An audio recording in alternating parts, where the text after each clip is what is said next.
Hang about, mate. Oh.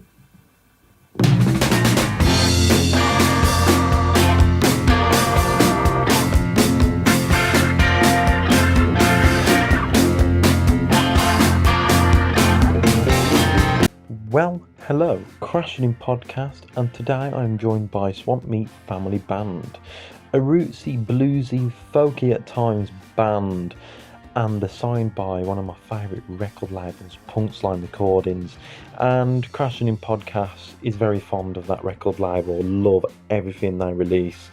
Interviewed bands such as Cherry Pickles, Black Mekon, and now, to add to that, Punchline Liz is the Swampmeat Family Band.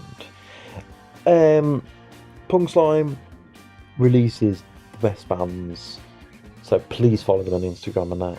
Please follow Swampmeat Family Band on Instagram and get this podcast out there. These guys are a brilliant band. Also, I hope you all enjoyed the last podcast. That was at Mersley Folk Festival. But back on the subject of this podcast was recorded a couple of months back. So all festivals are out of the way now. I'm going to be doing the podcasts that are done quite a while back. So hope you enjoy, and this one's been a long time coming. And stay tuned for the next podcast.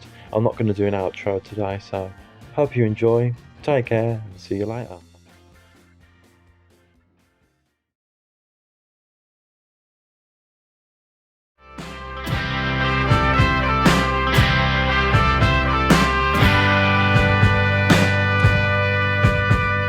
What are you gonna do with all that pain?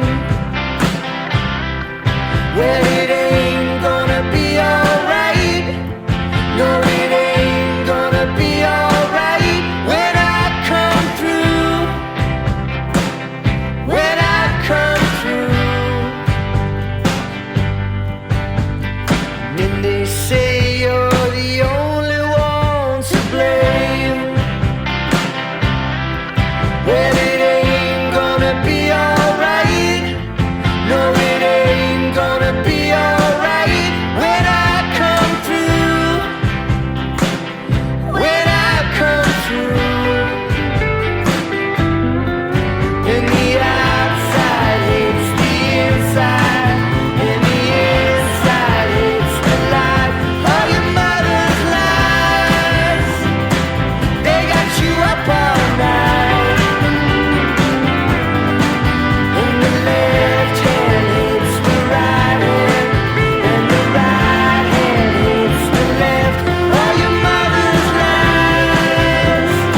Well, hello. Today I am with Dan out the band Swampmeat Family. That's right. Right, Swampmeat Family Band. Swampmeat Family Band. What do you play in the band?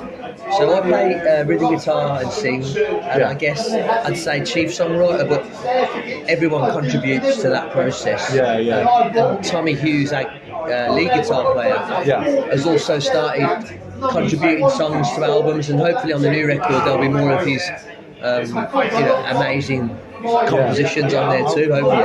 Oh, well. So, how are you doing anyway today? I'm good, thanks. We're just about to go and watch Jon Spencer The Hitmakers Yeah. with my boys Black Mekon, who I used to play drums with Black Mekon years ago, and Steve, particularly from the band, was key to Swampmeat even being a thing, really. I mean, the first records I ever did as Swampmeat were just me and him. Oh, yeah. I'd play the instruments and Steve produced, and that's going back like maybe 15 years. Yeah. Was that before the whole Swampmeat Family stuff? Yeah, well, originally it was just me writing songs and recording them with Steve. Yeah. And then T-Bird joined, and it was a two-piece. Yeah. And then later on, we recruited Richard March and Tommy Hughes, and now Joni Coyne is the latest member. Yeah. So over the last sort of 15 years, the band has grown in size and scope. Yeah, yeah. But originally, it was just me and working on songs with Steve from Black Mekon as a producer. Yeah. Oh, cool, man. It's cool they have history, and it's funny, like, our last episode was with Black Mekon as well. Yeah. So it kind of continues into that. And you're all on the same record label as well, Punchline. Yeah, we are indeed. Yeah. So you want to talk a bit about that and how that came about? Well, Luke, who is one of the proprietors of Punchline, he used to come to our Cold Rice shows. Yeah. When I was in a band called The Big Bang and Cops who were going, and he was from Leicester. He was in a band called The Black Lips, and he used to come over as a young lad and watch the shows, and then he just took it upon himself to start his own label. Yeah. And because we already knew him and trusted him, and we knew he had great taste in music, and ever since then, we've been fortunate enough to put records out on his label, which is now based in Stockholm in Sweden. A bit like a family thing, really. Just it naturally evolved, you know. And we haven't found a better fit up until now than Punchline, and they've always had our back and trust us to and encourage us to make the records that we want to make. And so far so good. It's like, would you say, like, because some record labels like to control a bit, so they're a bit more like letting you do what you want to do type thing. Yeah, well, I think that Luke and Johan and the Punchline people will only sign stuff that they love, and will trust the artist to do their thing, or else they wouldn't sign them. But we have conversations about new records and new songs, and we send them demos, and it's all very exciting. I mean, we're releasing a live album on Punchline this year. Oh, cool. Yeah, we recorded it last year at the tail end of the not the tail end of the pandemic, but when there was a gap in the pandemic. We recorded it here actually at the Hare Hounds in Kings Heath. Good venue as well. We did a stripped back, more acoustic thing, and I didn't know how it was going to turn out audio wise, but we filmed it as well. And thankfully, between the wonderful people on the desk here and the lads that shot the film for me, Callum O'Connor and Elliot Roberts, we managed to get this wonderful audio from the live performance, which is very different to what we normally do. We stripped back, we had pedal steel, and that album is coming out at some point in the autumn. So we've got a live record coming out. So, what came up with the idea of the live record? I'd always wanted to do something a little bit more stripped back, that wasn't as frenetic and as loud and as what we do normally. With a little bit more nuanced and more covers maybe, and letting Stuart Johnson, our pedal steel player, who's an extended member of the family, is incredible. Shine and just do something a bit different. And the timing was right because we had to do a seated gig that was limited in capacity in this wonderful room upstairs at the Hare Hounds. and you know, the timing was just right for it. Yeah. And the two lads I mentioned earlier agreed to come and shoot it. So it's going to be a whole film of the live performance. Yeah.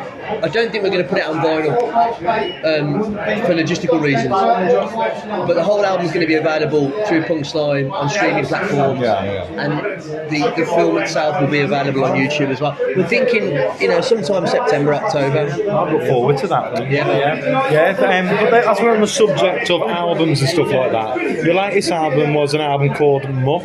So do you want to talk a bit about that? And how would you say like your sound developed from the first album to that album? A lot of it is to do with the fact that we added more members, and I used to be in a band in America for years called Low Cut Connie. Yeah. And I spent years on tour making records with that band. We had piano, we had loads of members. And although I really loved what Swampmeat did at the start, which was just me and T-Bird, stripped back, garage rock and roll, I could always hear things that I wanted to put on the records that we weren't able to do. And I just thought, you know, the time was right. On the previous record, Too Many Things to Hide, to add more band members when Rich and Tom joined. I mean, look, I just wanted to push it a little bit further. And it wasn't like, oh, you know, I want a grandiose sound, and but I knew the songs I was writing, like Mother's Lies, Baby's Made Her Plans, for example. I could hear the instrumentation on it, and I wanted to do the songs justice with the things that I could hear in my head. And I have to say, and I've said this before, that Muck and some of the songs on Muck are the closest I've come to the sound in my head for the song. And I'm really proud of that record and what we did with it. We worked with a producer called Thomas Atlas and an engineer called Greg Wilson, I think his name was. And we recorded it in Birmingham, well in Sutton, but it really got to the place I wanted to get to. And you know, as I say, Baby's Made Her Plans in particular was a song that really kind of got to what I was hoping it would be. And I think that we achieved what we set out to do, and I listen to that record now, and I like listening to it. It's a great record, man. Thanks, man. It's really good. I like your other records as well. They're really good, man. Thanks, And why the name Muck? Like a name of the album?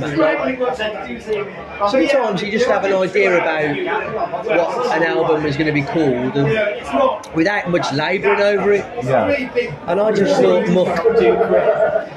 You know, people were going to Birmingham saying it's not really. It's just. I don't know. I just thought it suited it, and the image on the front is a pal of mine called Jonas Stein, who was in Be Your Own Pet years ago. But when I was in the States, I'd become good friends with him. He lives in Nashville, and we were out one night partying somewhere in America, and he showed me this picture of him as a kid, and I just thought that would make a great picture on an album. It's as simple as that. There's no great mystery or story behind it all. I just thought, I love that picture. And I love the word muck. Sometimes the most simple stuff's like very arty in many ways. Like, it's a great album cover, actually, I thought. Yeah, I just wanted to use that image because I love it. I've always loved that picture. And you know, we're going into the studio in August to make a new record. And we've got most of the songs written for that. I don't know what it's going to be called yet. I don't know what the artwork's going to be, but we'll make the album first and see what happens. So let's talk about like what was the music that influenced what you write, and would you say like many of the sounds you heard before this band, like you took like from? Well, as I mentioned earlier, working with Steve Baker, who is part of Black Mekong, you know, his previous band Copter and the whole Birmingham scene at that time, early 2000s, I guess, opened my eyes and ears to a lot of underground garage rock and roll through the Night Cold Ride, and that's when I started writing songs. I was drumming in the Big Bang at the time. I wasn't really writing songs, but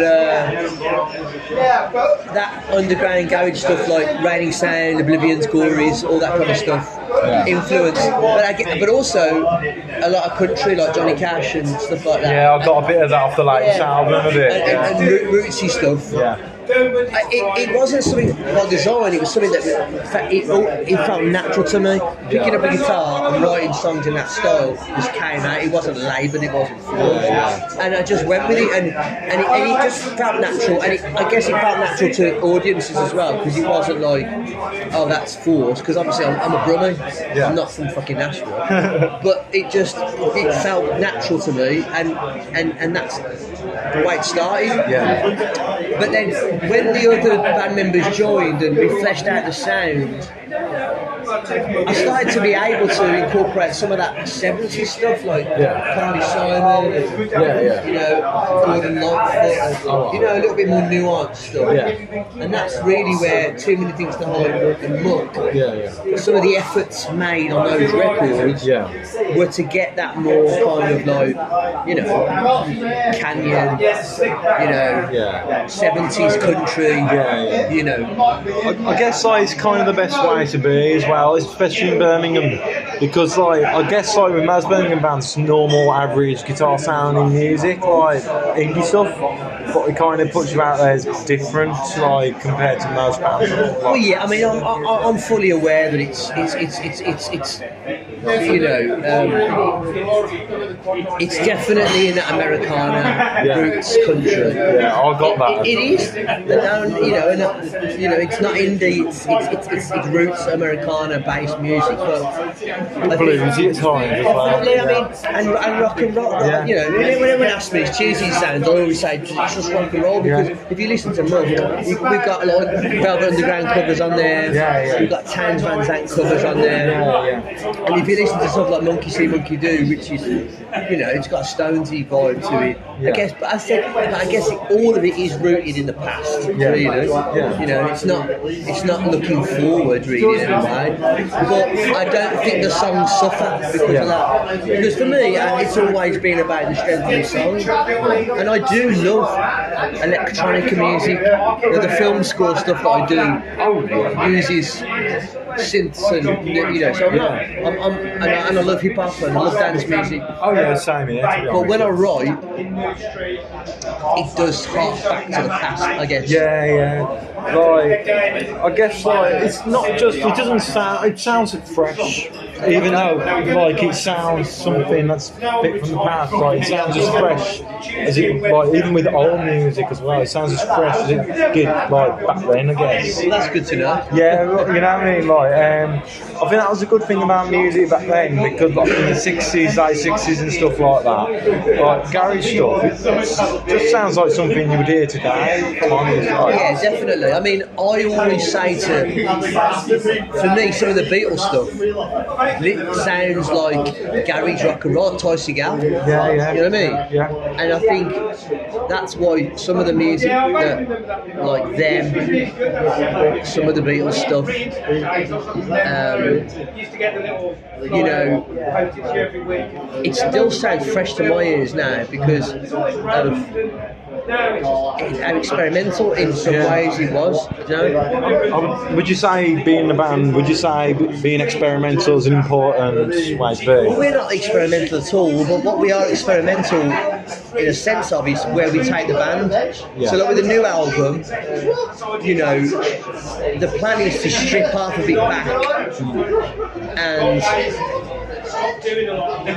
build up, construct the songs in a different way. So layer some thick acoustics down, maybe have some strings, and not record the whole album like we've done in the past, where the four of us or five of us will play and then we'll add stuff. So that's not being experimental, but it's being experimental within the context of Swampmeat. Do you know what I mean? So I've got ideas for the new album where 3 or 4 of the songs will be recorded the way we've always done it. 2 guitars, bass, drums. And then we're going to try, it will still have a flavour of the past.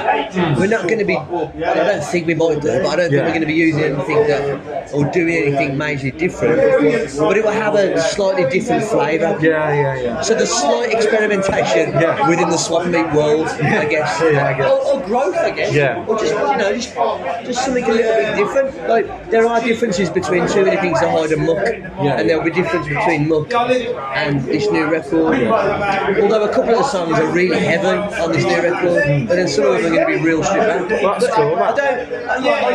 We're not a big band, and we don't have to answer to anybody. So I just want to I've got a bunch of songs, and I think they're good songs. Yeah. I don't really there's not really a thread on any record. Yeah. And we're working with a great producer called Mark Gittins in Digbeth in Birmingham. He's been really excited to work with us, as we are with him. Yeah. And he's got a good studio, and the songs are kind of ready, but I also want his input. Yeah. So like with this new album that you're working on, will that be all on vinyl and stuff like that? Yeah, Punchline will put it out on vinyl in 2023, I imagine, at some point. And we'll do more tour. I mean, we were supposed to go to South by Southwest in 2020 with Muck, but obviously the world went to shit, so we didn't do it. But we'll see, man. Because I toured America a lot, there's always the opportunity to go back there for me and take this band. Oh yeah. So we'll see, man. It's just I'm getting a bit older, and it's a lot of effort when you haven't got like an infrastructure. When you don't do it full time, it takes a lot of effort to book tours and stuff. So we'll see, man. So when was your most recent gig? Was it the Night Owl? No, we played here opening for Nick Waterhouse. Oh yeah, a couple of weeks ago. I saw that. It was good. I broke a string in the second song. I didn't have a spare, so it was a bit of a technical nightmare. Did you meet Nick Waterhouse? Oh yeah, I've met Nick Waterhouse. I've met Nick when I was in the States a couple of times. He's good friends with a pal of mine called Jonathan Tubin, a DJ. But he's great, man. His music's nice. So the gig at the Night Owl, wasn't that like meant to be a Christmas do or something like that? But we had to cancel again for the album.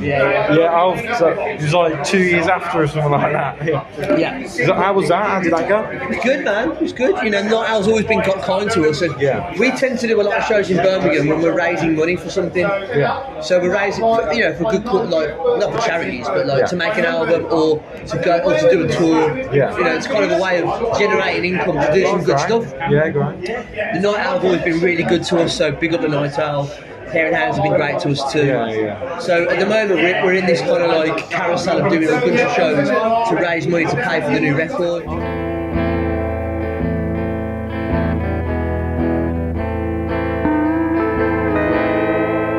Well, you better have a needle and thread to hand. You better stitch my heart real good, or I'll chase you across this land. You won't get a minute's rest till you've passed my final test. No, you better have a needle and thread to hand. And I don't trust a single word you say. Probably putting it on my friends every day, and it's probably happening while I'm away. No, you better find an exit out of here. I thought I told you to split this scene. I thought I made it perfectly clear. You won't get a minute's rest till you pass my final test. No, you better find an exit out of here. And I don't trust a single word you say. I know you've been putting it on my friends every day, and it's probably happening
But let's talk about like when you was releasing your first ever album with the Swampmeat family. Yeah. What was it like releasing an album, like your first debut, and what was it like releasing it on, like having it on vinyl and in your hands in vinyl, something like that? Well, I was really fortunate that when I was in the States with local Connie, we released all of our stuff on vinyl. Yeah.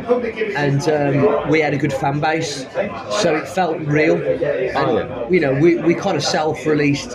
We had an imprint of a label called Contender Records, which was set up by Adam, who was the other co-writer in the band.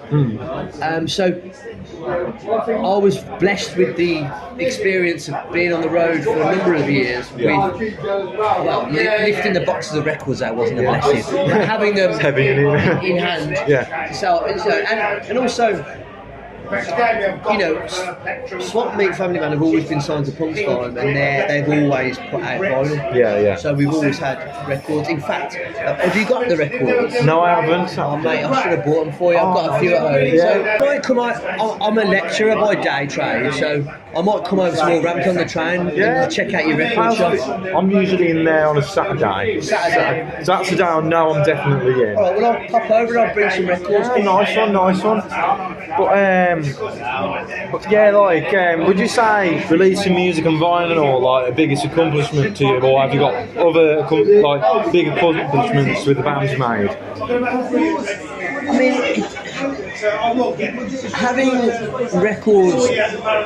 having a record label that press your records, print you know, and manufacture records for you and put them out there for you, you know, will always be a wonderful thing. You know, I never take that for granted. No. But when I was in the States with local Connie, I got to work with producers like Tommy Brennan from Budos Band, and I got to meet some amazing people. So, you know, I've had a great journey doing this shit, and having your music put out by a label on vinyl is definitely one of the wonderful things. And I know a lot of fans want that and don't get it, so we feel very lucky that we've got that. It's nice, like, and it's nice to like, especially with me, like having music by bands on like local on vinyl as well. Like, so it's really cool to say, oh, these are a local band, like, and have it on vinyl, because like usually it's like CD and stuff like that. So like, it's quite cool, man. Like, and I like that vinyl's coming back big time. Like, what's your thoughts on like the vinyl having a big comeback? Like, I think it's great. I mean, for me, Tim.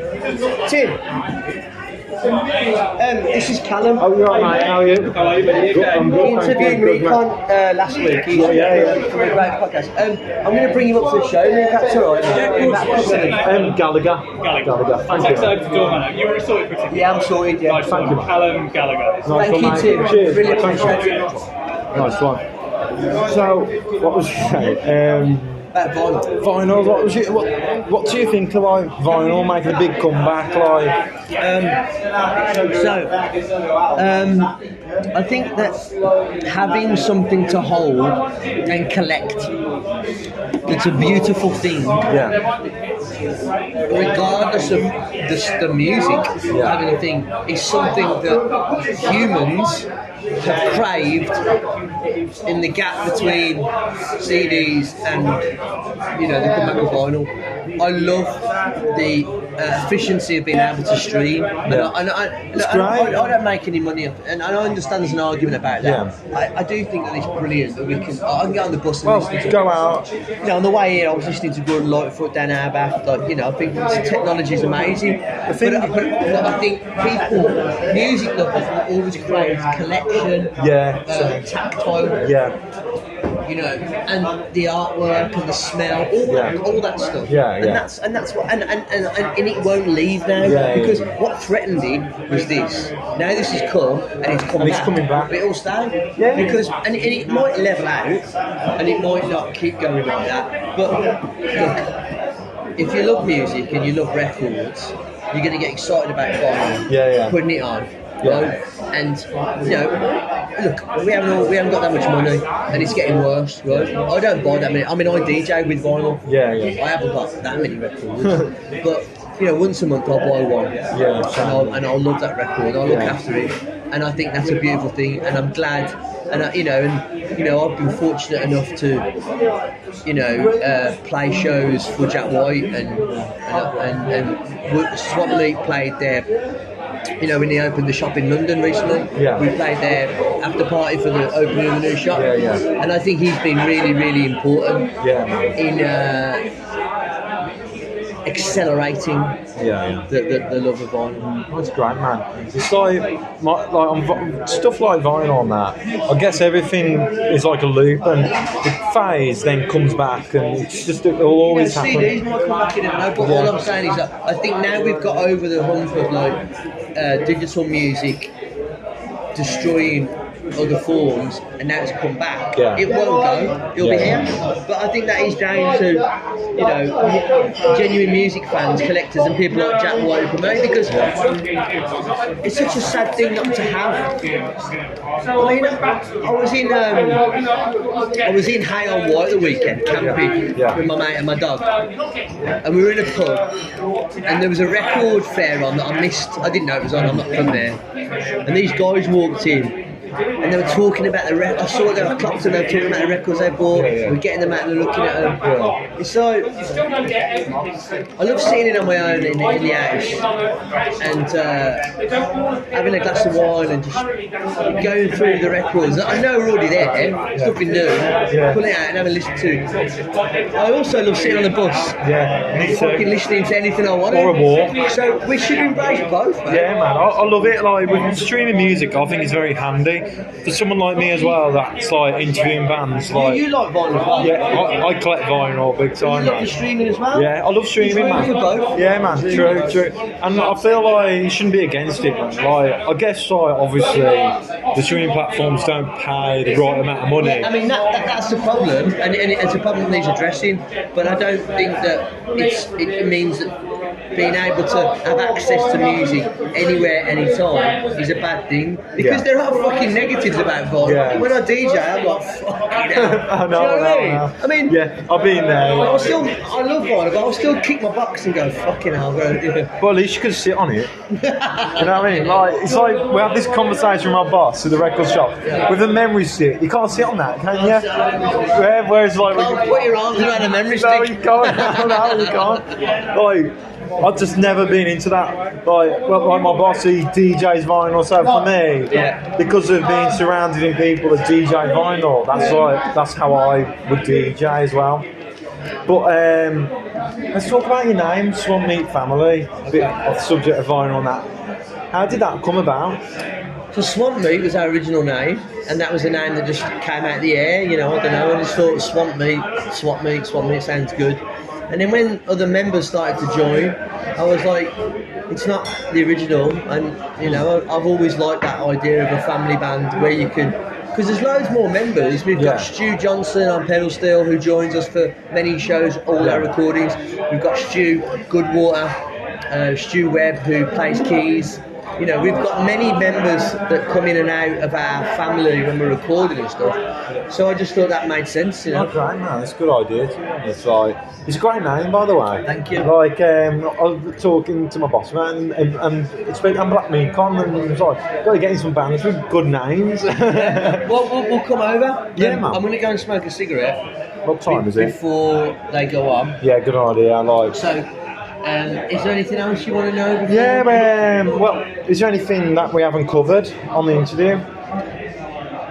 I mean, just a shout out to the band, really. Like T-Bird, who plays drums, has been with me from the start. Richard March plays bass. Used to be in Pop Will Eat Itself. Benny with the bass. He plays bass. He's amazing. But on that, so, do you know like the Sanking? Yeah. One of my mates is like Glenn Sanking. Like, wow. Yeah, man. It's weird links there because I was interviewing him not long back. Tommy Hughes plays guitar. He's incredible. Joni Coyne, who is also my partner, she is the amazing voice on Muck, the female voice. And without all those people that I've talked about, the records wouldn't exist. Like, I write most of the songs, whatever, but they wouldn't exist without those people. And I'm really looking forward in August to making this new record. I'm looking forward to it as well. Well, It's been a pleasure, absolute pleasure, and I can't wait to come up to the record shop. Yeah, man, I can't wait as well, And man. let's go and enjoy Black Miko. Yeah, man, can't wait. I need to get some footage anyway as well. So you didn't know you were going to the gig, right? I didn't know I was coming actually to the gig. I thought I'd be here. Then Are you going to be right getting home in that? I think so. I probably might be able to only see a bit of the headline about. Yeah. I'll just have to work out the timings. I recorded this bit. No, that's good. yeah. You can cut that out. All right. Well, yeah. Well, actually, I don't like editing, but we'll see what it sounds like. Well, I'm glad that I'm glad that we did this. Yeah, man. And I can't wait to come out to the record Yeah, shop. man. Nice one. All right. Take care, man, and nice seeing you. See you. Thank you. Cheers. Just beneficial for me as well, mate. Right, friends in the floor. 1, 2, 1, 2, 3.